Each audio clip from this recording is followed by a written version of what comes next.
చదువుకుంటూ వెళ్తే ఆ జిల్లా ఈ జిల్లా కాదు, శ్రీకాకుళం నుంచి అనంతపురం దాకా ప్రతి జిల్లాలో ప్రతి నియోజకవర్గంలో తెలుగుదేశం పార్టీ లీడ్లో ఉంది. ఆశ్చర్యకరం ఏంటంటే వైసీపీకి గతంలో తెలుగుదేశం పార్టీకి వచ్చిన 23 స్థానాలు ఉన్నాయి.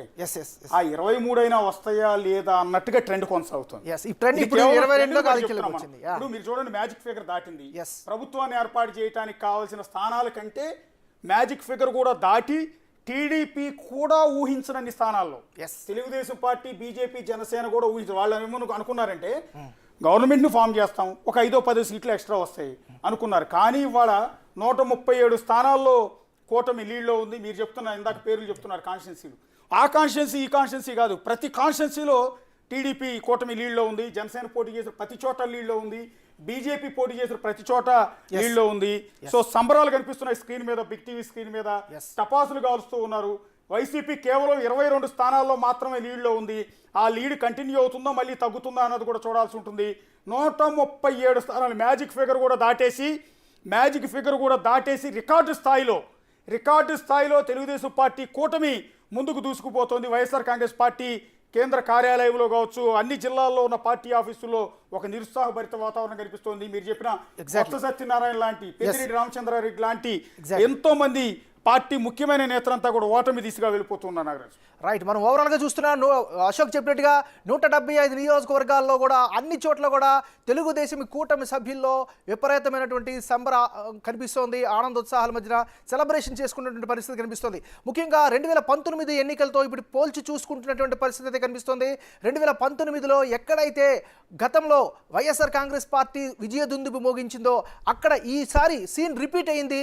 2024 ఎన్నికల్లో తెలుగుదేశం పార్టీ కూటమి అభ్యర్థులందరూ కూడా స్పష్టమైనటువంటి ఆధిక్యంలో దూసుకుపోతున్నటువంటి పరిస్థితి కనిపిస్తుంది. ముఖ్యంగా ఉత్తరాంధ్రలో విజయనగరం జిల్లాలో 9 నియోజకవర్గాలు గతంలో వైఎస్ఆర్ కాంగ్రెస్ పార్టీ గెలుచుకున్నటువంటి పరిస్థితి. అలా రాష్ట్ర వ్యాప్తంగా కూడా అనేక జిల్లాల్లో అప్పట్లో వైసీపీ క్లీన్ స్వీప్ చేసింది.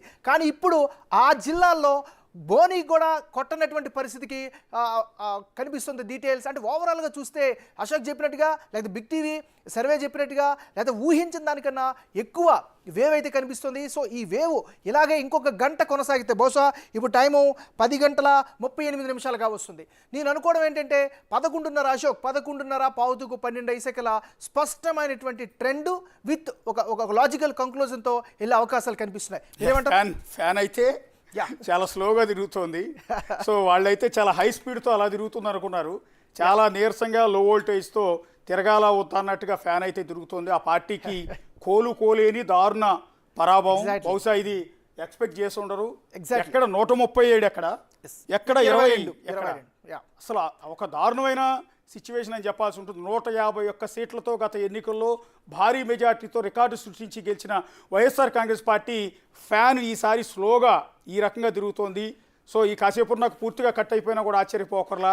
కేవలం 20 స్థానాల్లో మాత్రమే లీడ్లో ఉంది. ఒకసారి లోక్సభకు ఒకసారి చూద్దాం అశోక్.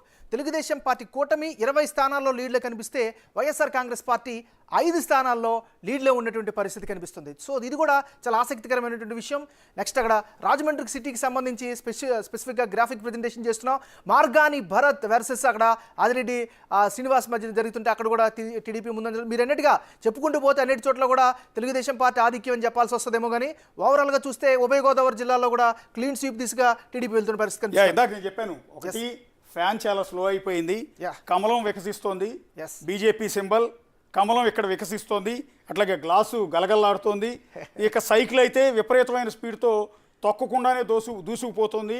137 స్థానాల్లో ఇప్పటి వరకు లీడ్లో ఉంది.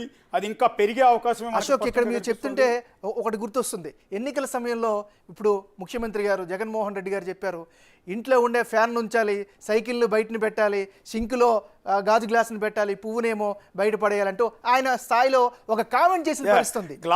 గ్లాసుని సింక్ లో పడేయాలి, సైకిల్ ని బయట పడేయాలి. సైకిల్ బయట ఉండాలి, సైకిల్ బయట ఉండాలి, గ్లాస్ ఏమో సింక్ లో ఉండాలి, ఫ్యాన్ మాత్రం తిరగాలి అన్నారు.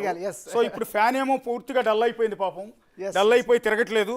సో సైకిల్ మాత్రం హై స్పీడ్తో మళ్ళీ తిప్పుతున్నాం మీకు. ఇదిగో ఈ రకమైన స్పీడ్తో దూసుకుపోతుంది. వద్దన్నా కూడా ఈ సైకిల్ అనేది విపరీతమైన స్పీడ్తో దూసుకుపోతుంది. తొక్కకుండానే గ్లాసు గలగల వినపడుతోంది, కమలం వికసిస్తోంది. సో 3 పార్టీల సింబల్స్ ఇక్కడే ఉన్నాయి. సో ఇక్కడ మీకు ప్రాక్టికల్గా ఉండడానికి చూపిస్తూ ఉన్న ప్రాపర్టీ అన్నింటినీ కూడా కమలం వికసిస్తోంది, గ్లాస్ గలగల కనిపిస్తోంది, సైకిల్ అయితే అదిగో చూడండి తొక్కకుండానే దానికదే తిరుగుతోంది చక్రం. సో ఈ రకంగా 137 కిలోమీటర్ల స్పీడ్తో సైకిలు, గ్లాసు, కమలం 3 దోసుకుపోతూ ఉంటే ఫ్యాన్ మాత్రం చాలా డల్గా తిరుగుతోంది. కదల్లే కేవలం 23 కిలోమీటర్ల స్పీడ్తో మాత్రమే ప్రస్తుతం ఫ్యాన్ అయితే తిరుగుతోంది నాగరాజు. రైట్, మనకి పిఠాపురం నుంచి కీలకమైనటువంటి అప్డేట్ వస్తుంది. అశోక్ ఒకసారి ప్రజెంట్ చేద్దాం. సో పిఠాపురం కేవలం 2 తెలుగు రాష్ట్రాలనే కాదు, దేశ